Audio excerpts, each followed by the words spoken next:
नमस्कार। आज मैं एक कहानी लेके आई हूँ जिसे मैंने शीर्षक दिया है बच्चा चोर।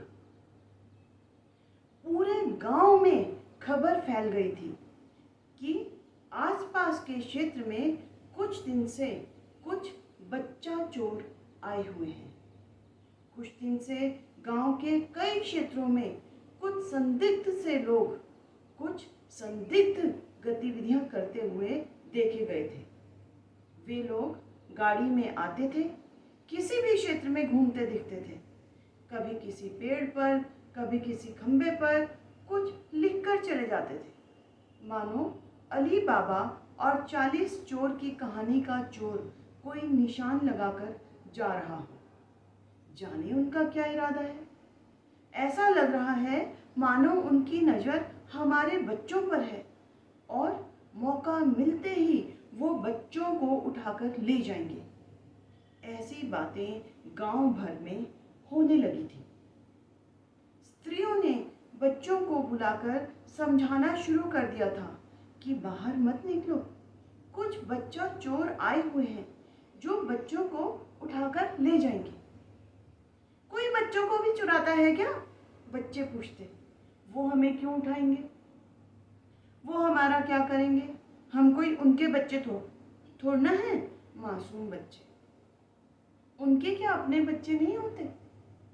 चोर तो सामान उठाकर ले जाते हैं, बच्चे थोड़ी। बच्चे हंस देते। अरे मेरे लाडले, स्त्रियों ने बच्चों को समझाया, कुछ गंदे लोग चोर बन जाते हैं जो लोगों का सामान चुरा कर जाते हैं। कुछ लोग उनसे भी गंदे हो जाते हैं जो लोग लोगों के बच्चों को ही चुरा कर ले जाते हैं। वो उन बच्चों का कभी हाथ काट देते हैं, कभी पैर तोड़ देते हैं, या कभी कभी तो आँख भी निकाल लेते हैं और फिर बच्चों से भीख मंगाते हैं। छोटे छोटे अपाहिज बच्चों पर लोगों को दया आती है और तब उन्हें ज़्यादा भीख मिलती है।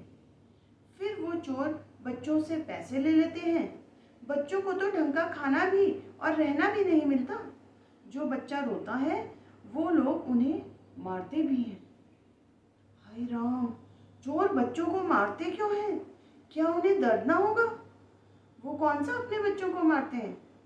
दूसरों के बच्चों का दर्द किसी को नहीं होता। बच्चे डर से सहम जाते हैं, पर बच्चे तो बच्चे, उनका खेलने का मन करता तो वे मचल जाते।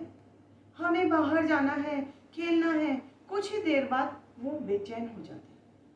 अच्छा, बाहर जाओगे तो सब साथ ही रहना, एक दूसरे से अलग मत होना और सब एक दूसरे का ध्यान रखना। अगर कोई बच्चा ना दिखे तो उसे तुरंत ढूंढना और किसी बड़े को बता देना। इन हिदायतों के साथ बच्चों को बाहर भेजा जाने लगा। थोड़ी थोड़ी देर बाद कोई उन पर नज़र रखता कि सब बच्चे ठीक हैं या नहीं। सभी माँ दहशत में आ गई थी। वो बच्चों की सलामती की प्रार्थना ज़्यादा करने लगी थी और बच्चों को बाहर जाने से पहले काला टीका लगाना न भूलती। उधर पुरुष वर्ग भी इस मसले में अधिक गंभीर हो रहा था। कल वो हमारे क्षेत्र में दिखे थे। उससे पहले हमारे घर के बाहर खंबे पर निशान लगाया, हमारे खेत के पेड़ पर। क्या वो निशान वाले के बच्चों को उठाएंगे? हमारे घर तो कोई छोटा बच्चा है भी नहीं, तो क्या जिन घरों में निशान नहीं है उनके बच्चे उठाएंगे? अरे ऐसे कैसे? हमारे गांव में कौन सेंध लगा रहा है? ऐसे कोई भी हमारी बस्ती में आकर कुछ भी थोड़ी कर सकता है। सब लोग सहज हो जाओ, सब लोग सजग हो जाओ। कल जिस भी क्षेत्र में वे लोग दिखेंगे, वहाँ के लोग दूसरे सभी क्षेत्रों के लोगों को लेकर इकट्ठा हो जाएंगे और उनका घेराव करेंगे। सब अपनी लाठियाँ भी तैयार रखना। हम लोग किसी भी प्रकार की विपत्ति के लिए तैयार रहेंगे। अपने बच्चों के नाम पर हम कोई भी छूट की संभावना नहीं रख सकते। हाँ हाँ, ये ही ठीक रहेगा। चलो भाई, कल सब लोग तैयार रहना। कहते हुए सब अपने अपने घर को चले गए। गांव के प्रधान तक भी कई दिनों से बात पहुंच रही थी और आज की योजना भी उन तक पहुंच गई थी। अगले दिन गांव वाले तैयार थे। प्रत्येक क्षेत्र में सतर्कता थी। देखने में सब लोग अपना अपना दैनिक काम कर रहे थे, लेकिन उनके आंख कान उन लोगों के आने की निगरानी कर रहे थे। करीब 10 बजे होंगे कि एक क्षेत्र में किसी खेत के पास वो लोग दिखे। वो लोग एक गाड़ी में आए थे। ड्राइवर गाड़ी के बाहर खड़ा था और बाकी लोग खेत की ओर जा रहे थे। उनके हाथ में कुछ औजार भी थे। एक व्यक्ति ने दूसरे को इशारा किया, दूसरे ने तीसरे को, और बात ऐसे करते करते सारे गांव में फैल गई। आसपास के कम से कम 10 व्यक्तियों ने हाथ में लठ लेकर दूर दूर से ड्राइवर का घेराव कर लिया। आसपास के लोग भी लठ लेकर निकल गए और धीरे धीरे पहुंचने लगे। उनमें से 2 लोग ड्राइवर की तरफ बढ़े और बाकी सतर्कता के साथ दूर ही खड़े रहे। वो लोग ड्राइवर से कुछ पूछते। ड्राइवर ने वहां के खेत की मिट्टी के कटान को देखते हुए कहा, यहाँ से मिट्टी बहुत कटी हुई लगती है। तुम लोग मिट्टी खोदकर क्या करते हो? उनका बातचीत या कहो प्रश्न उत्तर का सिलसिला चल ही रहा था कि पहले एक बड़ी सी गाड़ी आकर खड़ी हुई। उसके बाद दूसरी और फिर तीसरी गाड़ी आकर खड़ी हो गई। तब तक ड्राइवर के बाकी साथी भी आ गए थे। उन गाड़ियों के लोगों में से एक आगे आकर बोला, मैं इस गांव का प्रधान हूँ। यहाँ यह सब क्या चल रहा है कई दिनों से? अरे कुछ गड़बड़ नहीं है, एक व्यक्ति ने बताना शुरू किया। हम लोग सरकारी आदेश पर सर्वेक्षण करने आते हैं। हमारे सर्वेक्षण के आधार पर सरकार नीतियाँ बनाती है। और रोज रोज निशान की क्या कहानी है? जहाँ हम काम करते हैं वहाँ हम एक सूक्ष्म सूचना लिखनी होती है, ताकि अगर कोई हमारे काम के निरीक्षण के लिए आए तो उसे यहाँ यह निशान मिल जाए।